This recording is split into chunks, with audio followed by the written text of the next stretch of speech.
Okay, so now we're going to talk about how genes are transcribed and translated into products. And this is through a process which is outlined by what we call the central dogma. The central dogma is DNA being transcribed to RNA and RNA being translated to protein.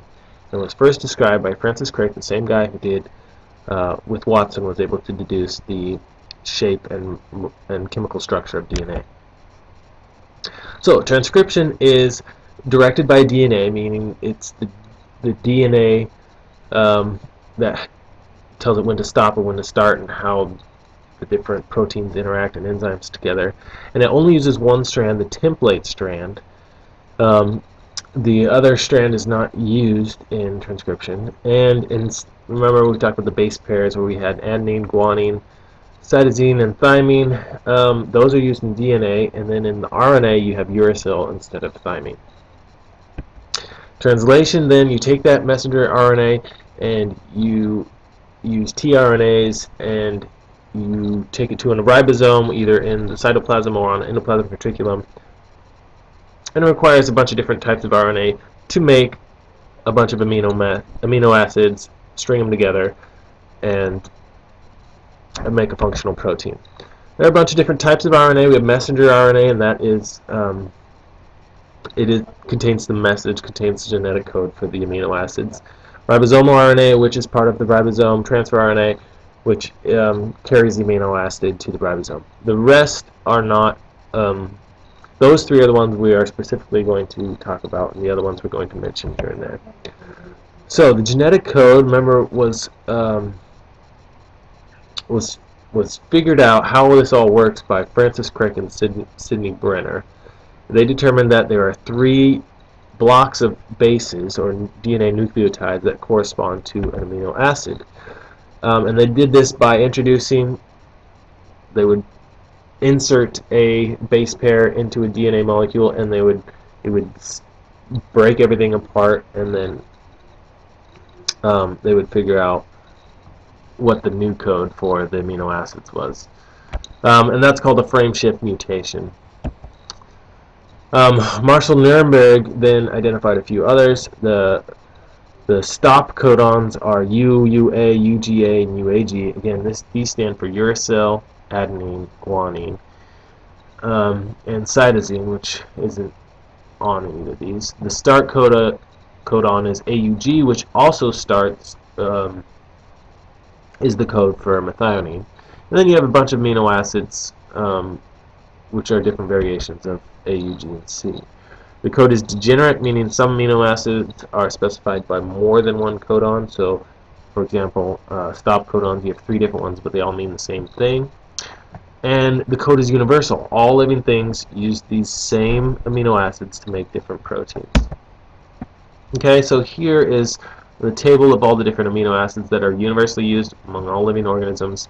To figure out, say I gave you AUG, figure out what amino acid that codes for, you would go first letter A, second letter U, and then AU, and then AUG. There it is, methionine. It would be the start one as well. If it's AUC, that's isoleucine, CGG, arginine, and so on and so forth. So, transcription by prokaryotes and eukaryotes is slightly different. In prokaryotes, you have a single RNA polymerase, and it starts the synthesis of messenger RNA and does not require a primer. It does require a promoter, which is a region of the DNA, a start site, a separate region, different from the promoter, and then a termination site to end it, and that's called the transcription unit. The promoter is the binding site for the RNA polymerase. RNA polymerase is this big enzyme, and it has this part on it that is able to identify upstream of the start the promoter region. And once it finds the promoter region, it is asymmetrical, so it will only bind in one direction. And once it finds that, then it was able to successfully clamp onto the start site. Okay. Elongation then is where you are adding amino acids to the 3' end of a messenger RNA, and so as you add those nucleotides, you have to unwind the DNA, and that which that makes what's called a transcription bubble. Then the RNA polymerase adds on the amino acids, and afterwards the unwound part, the bubble zips back closed, and you have this RNA, messenger RNA. The last part, though, in termination, you have a sequence on the DNA which signifies that you should stop.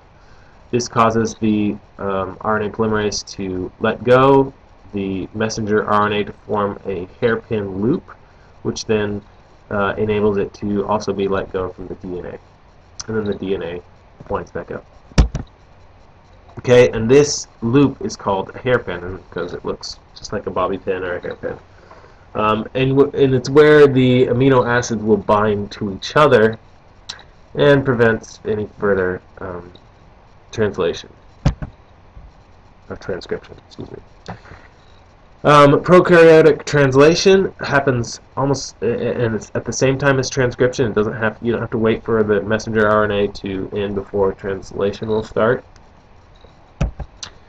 And this is done by the help of an operon, which is a group of genes and enzymes that are all regulated together. You can have different genes and different proteins which will turn it off or on depending on what is needed in the cell. Eukaryotic transcription uses 3 different RNA polymerases. Polymerase 1 transcribes ribosomal RNA, polymerase 2 transcribes the messenger RNA, and then some single nucleotide RNA, and then RNA polymerase 3 transcribe tRNA. So the different polymerases are for different types of RNA, and each RNA polymerase has its own promoter, which will indicate which way to transcribe. Initiation requires a series of transcription factors. These are a bunch of little proteins and enzymes that all come together on a certain region and then are able to start transcription. They interact with the promoter. Termination is not as well known, not as well defined, but there is a period on the DNA or a sequence on the DNA which causes it to terminate. So once the messenger RNA is made, it does not go straight into the ribosomes for amino acid synthesis. It has to be modified first, and it has a 5' cap, which is put on one end, and a 3' poly A tail, which is on the other end. That way you can tell which way to transcribe. It has a head and a tail, and also keeps it from degrading. And then there's a process where you take out certain sections of the RNA, and that's called, and that's done by what's called a spliceosome. We'll talk about that in a second. So you have introns, which are the non-coding sequences. Those are taken out of the messenger RNA, and the exons are kept. Those will be the ones that are translated. You have small ribonucleoprotein particles, or SNRPs. They will recognize these exon-intron boundaries, and they form a spliceosome with other proteins, and they remove the introns, and then they can shuffle around the different exons and form different types of proteins. So protein A, if you have 4 exons, protein A would be 1, 2, and 3 in that order. Protein B would be 1, 2, and 4 in that order, or you could have 1, 3, 2, 1, 4, 2. You know, any combination will make a different protein, and that's why the human genome is only 25,000 genes, but it can make 80,000 different mRNAs because of the different ways that the exons can be shuffled around. So tRNA molecules then carry amino acids to the ribosome. They are called tRNA because they're shaped like a T. And they have a aminoacyl tRNA synthetase, which is a enzyme that adds amino acids to the end of the stem of the tRNA. And then this anticodon loop binds to the messenger RNA and helps to identify the specific amino acid. So each aminoacyl tRNA synthetase recognizes only one amino acid, but has several transfer RNAs that can add on to that. Okay, a charged tRNA is one that has energy from ATP, and it uses that ATP to form the peptide bond between your amino acids. The ribosomes don't verify the amino acid attachment to the transfer RNA. Ribosome has 3 sites: the P site, the A site, and the E site. The P site is where the tRNA attaches and the growing peptide chain. The A site binds the tRNA carrying the next amino acid, and then the E site is where it exits and it carries the last amino acid. The 2 functions of the ribosome are to decode the messenger RNA and to form peptide bonds between amino acids. And peptidyl transferase is the enzyme component of the ribosome, and that's what forms the peptide bond between the amino acids.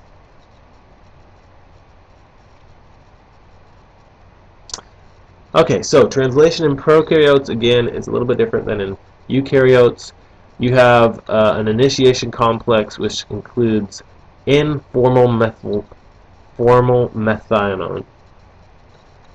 which is basically a methionine, which was, again, the start amino acid with a little formal group on it. That attaches to the small ribosomal unit with the messenger RNA, and then the large subunit is added on top of that, and that tRNA goes into the P site, and then you get more amino acids from there.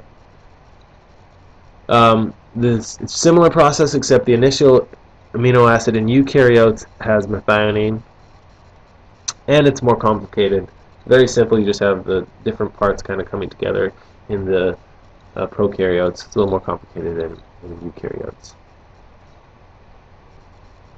Elongation then is where you have amino acids being added and peptide bonds being formed.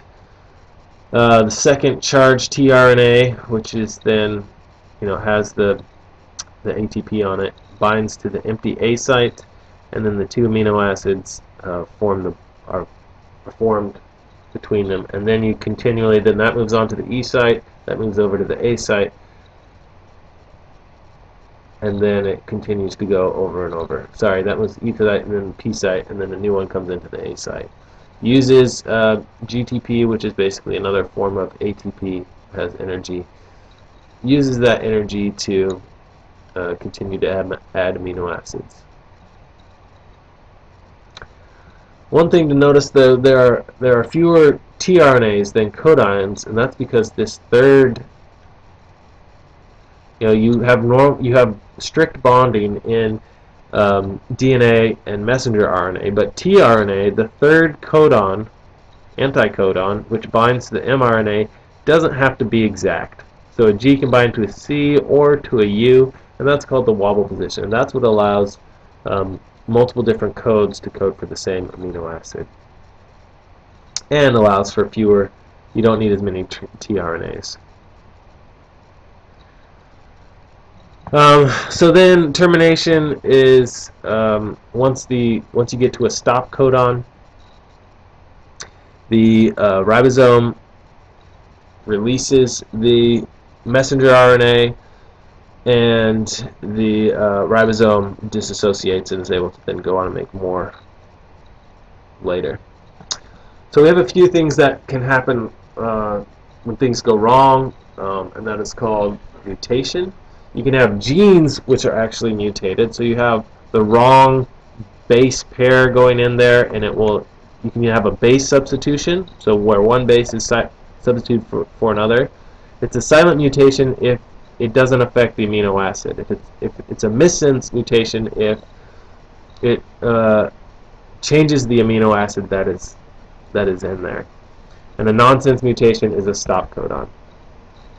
Okay, a frame shift mutation, we talked about this before, where an addition or deletion of one base pair can change the amino acid, all of the amino acids after that. And then you have chromosomes. You can have part of a deletion, part of the chromosome is deleted, or you can have a duplication where it's recopied, or you can have an inversion where it's split upside down, or a translocation where part of it moves to a different chromosome. Alright, last one. Mutation is the reason why things evolve, the basis for evolution. Some of them are beneficial and some of them are not, and there's a balance between the two. Okay, done.